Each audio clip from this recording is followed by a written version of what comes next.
When I came here to Sri Lanka, my good friend Jackie told me, Mario, you need to reduce the noise in your life. There's so many things in each of our head, and she said that I have to reduce the noise. That's one factor. The other factor, last year I sold my company, and from one day to another I lost the purpose, the stage I was shining every day. And as a lot of us define ourselves via work, I was like lost. And I came here in Sri Lanka, and I think these two motivations of reducing the noise on the one hand and being lost led to a question, what's next? And I was really naive, and I thought I go on a pilgrimage, the Bauer Trail, I always call it pilgrimage. And I walked there 22 days, 300 kilometers, and there I'm gonna find the answer. And then I will have a book, and I will write my business plan and my thoughts, and then I'm gonna have my next new project, and then I'm gonna start. In retrospective, it was very naive and very wrong, actually, because it became a journey of silence and reflection. And I, day after day, because I walked it in solitude, I walked it alone, completely alone, and I chew on this question, or on this saying. You have this famous saying, the journey is the destination. There's a lot of truth, but it's not really complete for me. And this question of or this topic of the journey is the destination evolved in me, and it became, it's not a journey, it's a search, because a search is an active decision to do something. And the more I walked, it became like this topic of, I have some tea, because on the Bauer Trail you need to have good tea. Your search is your life, and from my point of view, my search is my life. My search is my destiny.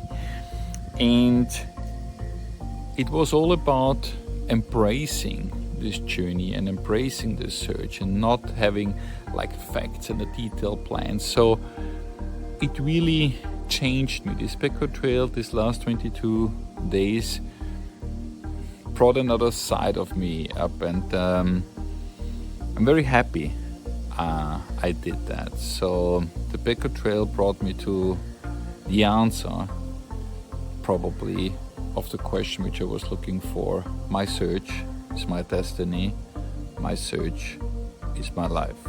I have been fortunate enough that I traveled over 110, or actually 110 countries before I came to Sri Lanka, and I had literally the single best experiences all around the world. I did the northern light hunting in Lapland, I had great safaris in South Africa, we did Patagonia. But this Bauer Trail experience was the single best experience in my life. And I think that's a combination of the incredible nature, the incredible solitude you have hiking there, because in our life you have so much noise pollution and light pollution, and I was in areas where I didn't see anybody for hours. I didn't see a house, I didn't see one soul. I just saw, I always say it's like a canvas out of green representing the tea fields and blue representing the great blue sky. So I think because of the solitude, the reflection, what it did to me, and the beauty of the nature and the people, it is the single best thing I have done in my life. Physically, it was extremely challenging. I counted together now the gain up, how many meters I walked up, and if I count all stages together, it's 14,665 meters up, and that's for somebody who is not sporty at all and overweight. I don't do any sport. It was all a mental decision or like a cautious decision to say I'm gonna do that. It's 312 kilometers and 14,665 meters up, and altogether it's 400,000 steps. So physically it was extremely challenging. Mentally, I think it was even more challenging because you've been alone with the thoughts, and I think what saved me are the people. Although I didn't have a lot of conversations with them because of language barriers, but the smiles and the laughs and the fun I had with all these people I met on the road was really kind of encouraging me every day to continue. And it's these small routines. I really needed to build in the routines. I always carried tea with me from our friend Stilma. They put together assortment, like every day I had another tea which reflected the terroir. So I was always looking forward and saying, okay, what tea am I gonna drink today? Then I had my sausages from Austria with me for the second break. And although it was an experience, a healthy experience, I had a small cigar with me for the third break.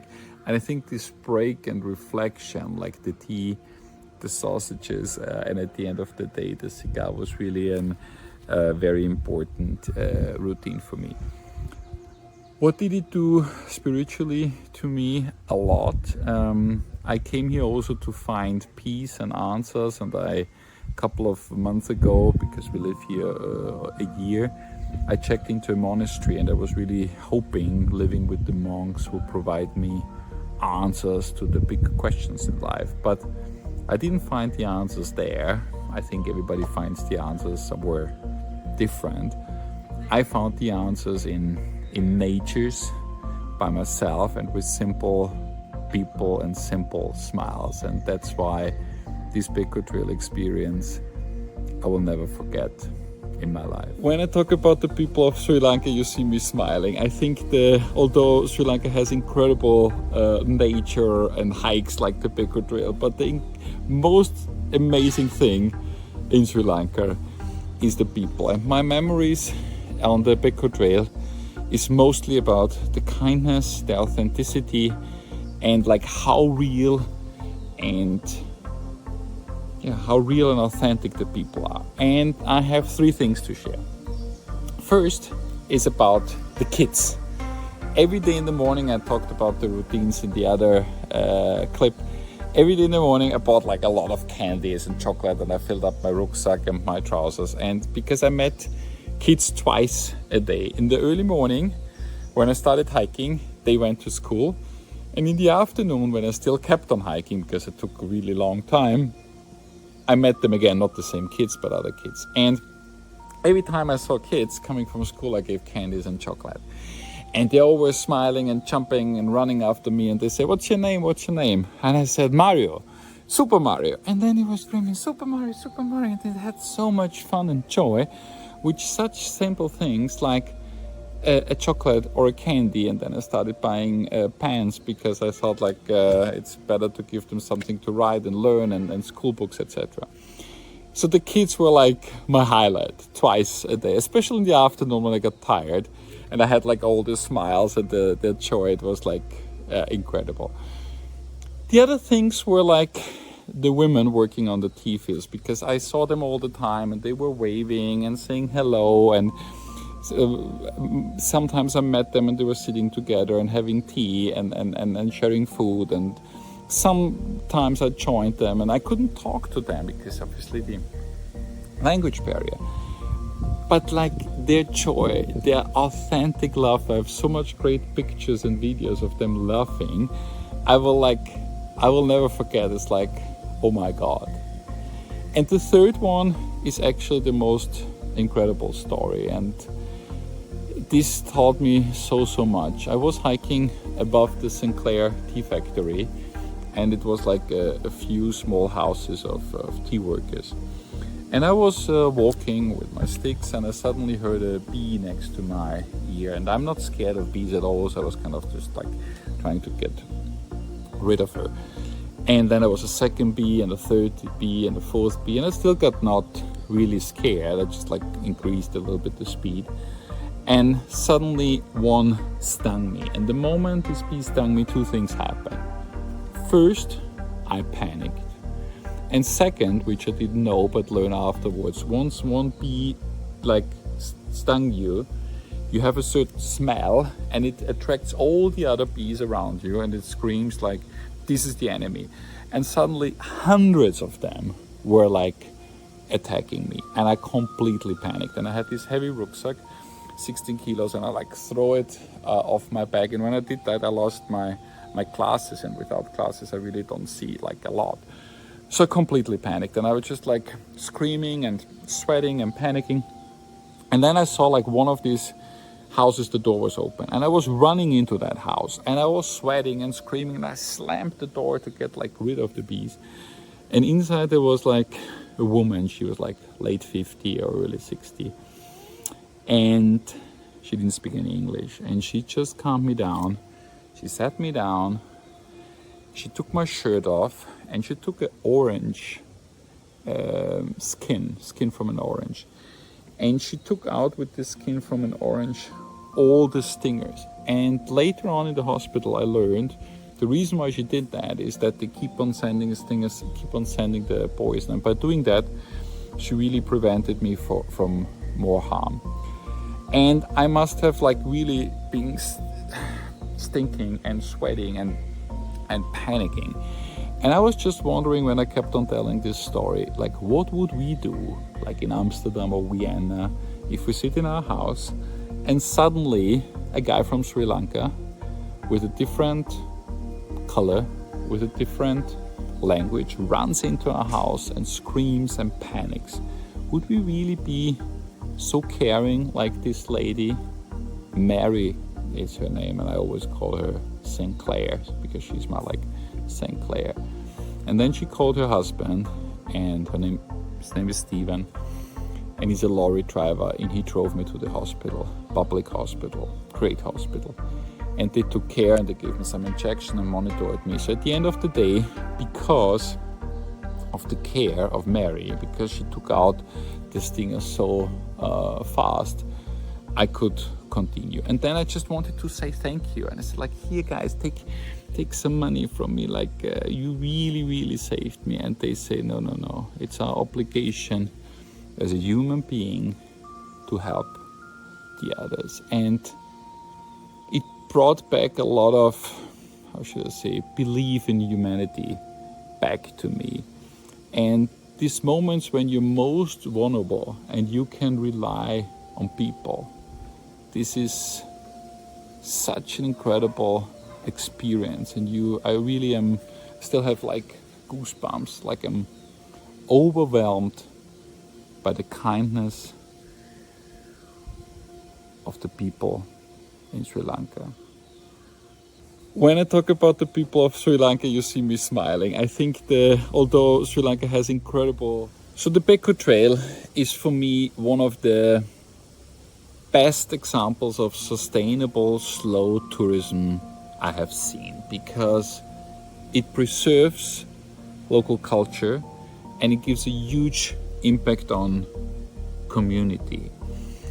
Because of the specific design of the Beko Trail, you mostly walk through very small villages and places where normally you wouldn't come, or you would be able to come as a tourist, and therefore you spend your money within these local, remote, rural communities. And that fosters like small businesses, like all the bed and breakfasts I have stayed. Most of them have 1 room, 2 room. You know, the Beko Trail, the tuk-tuk driver who you can send the luggage to the next hotel. The small restaurant or shack owner where you have your rice and curry or your fried rice. The shops where you buy your water, your fruits, etc. But this sustainable tourism brings also like a lot of responsibility to us, because we need to really treat that with care and respect, and not just like as an invasion of tourists. I think what should be done, it's already done, but what should be done even more is to train and educate these small business owners, to really help them to understand what they can sell to us, because at the moment it's more like they're buying something and reselling to us. But I think there's such great things in Sri Lanka. Like, we all love curd, and there's buffaloes, and people can produce fresh curd and sell to us. Or ketul honey, like real ketul honey, not that stuff you buy in the supermarket. Or jaggery, or like, I really think by training and educating them, we could even give more back to these rural communities. But as I said, this project of Beko Trail is an incredible benchmark, so to say, of sustainable tourism around the world. So the Beko Trail is for me one of the best examples of sustainable slow tourism I have seen, because it preserves local culture. No, the Beko Trail didn't change my perspective about Sri Lanka. It strengthened and deepened my love for this country and for the people of the country. Natalia, my wife, Kurt is our French bulldog. That's another story for another video. We live here for almost 1 year. And when we moved here, we decided to live with people, homestays, not in hotels, because we really wanted to connect and understand the challenges and experience the joy of living in such an incredible country. And despite the challenges of a developing country and huge economical pressure, because money, nobody has money here, I figured. Everybody knows every price in the supermarket, and they really try to hold together the money to survive and give the best care and food and education to the family. These people, the local people of Sri Lanka, the people of Sri Lanka, are a benchmark for us all around the world on how to live life, to find joy in the simple moments in life, and to act together as in a community, to help each other, to help your neighbors. We experience so much warmth and hospitality and care and the community support, and we are so blessed that we met a lot of friends. They will stay friends for lifetime, and we learned so much about that. So I have the deepest respect and love for the people of Sri Lanka. So as I learned from the Beko Trail team, I'm the first European solo hiker who has done this Beko Trail at once. And it's really incredible for me to kind of learn that, because like, I don't know, 1 year ago I couldn't even hike a simple hill in my home country.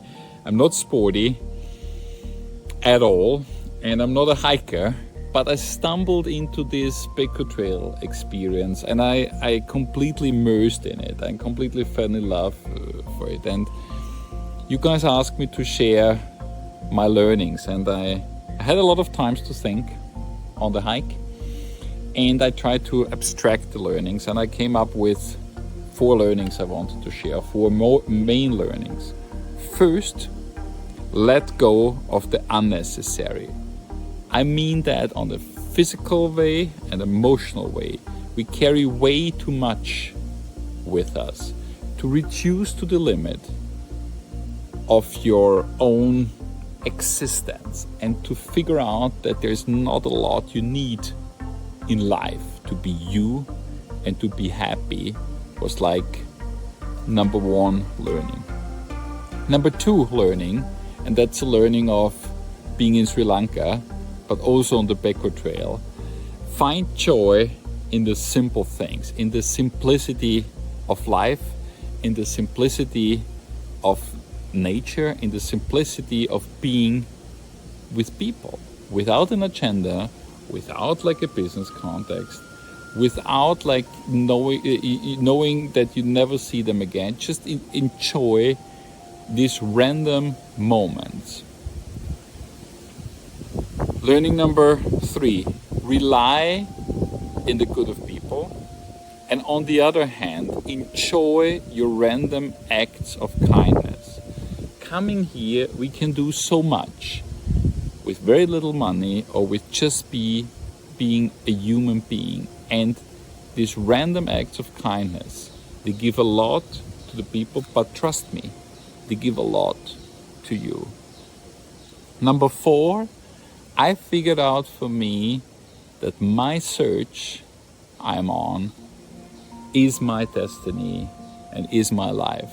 And I had to become 47 years old, travel 111 countries, so that's my 111th country I've been traveling, to come to that very simple but life-changing conclusion. I'm very thankful for the Beko Trail, the organizers of the Beko Trail, to have created that, and the people maintaining it, and especially the people I met on the way. And I'm really, really happy that I had this experience, and I am doing these videos to help to make sure that more people learn about this great opportunity. And you don't need to be sporty, and you don't need to be an extreme hiker or whatever. Look at me. If I can make it, you can make it.